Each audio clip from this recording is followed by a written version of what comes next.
রসুনটা এরকম লাল লাল হয়ে গেছে। এবার গ্যাসটা নিভিয়ে তারপরে জিরাটা দেবেন, কেননা জিরাটা পুড়লে হবে না, হালকা একটু সেন্ট বেরাবে, অনেকটাই জিরা লাগে।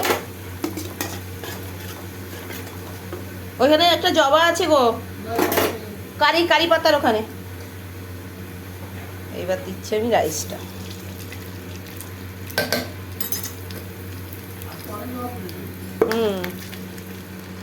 অনেকগুলো জবা ফুটেছে আজকে।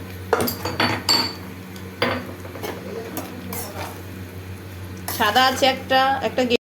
এবার দেবো একটু পুদিনার পাতা দিয়েছি আমি, দিয়েছিলাম পুদিনার পাতা, গোলমরিচের গুঁড়ো, আর দেবো হচ্ছে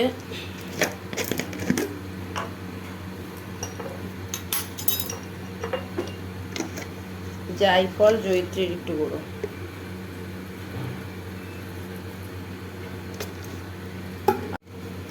হয়ে গেছে এবার মিক্স আমার। এইভাবে বানিয়ে ফেলুন জিরে রাইস, খেতে খুব ভালো লাগবে। একটু কষা যেরকম মাংসটা করলাম ওই রকম মাংসের সাথে জিরে রাইস, এরকম চালগুলো একদম হালকা হাতে নাড়াবেন যাতে না ভেঙে যায়। ব্যাস, এটাই হলো। বাইরে আমাদের এখানেও করে, কিন্তু খুব কম করে, কিন্তু বাইরের দেশে জিরে রাইসটা খুব ভালো করে করে। এর মধ্যে একটু হালকা সবজিও দেয়, আমি আজকে দিতে পারলাম না সবজি, পরে একদিন করে আপনাদের দেখাবো।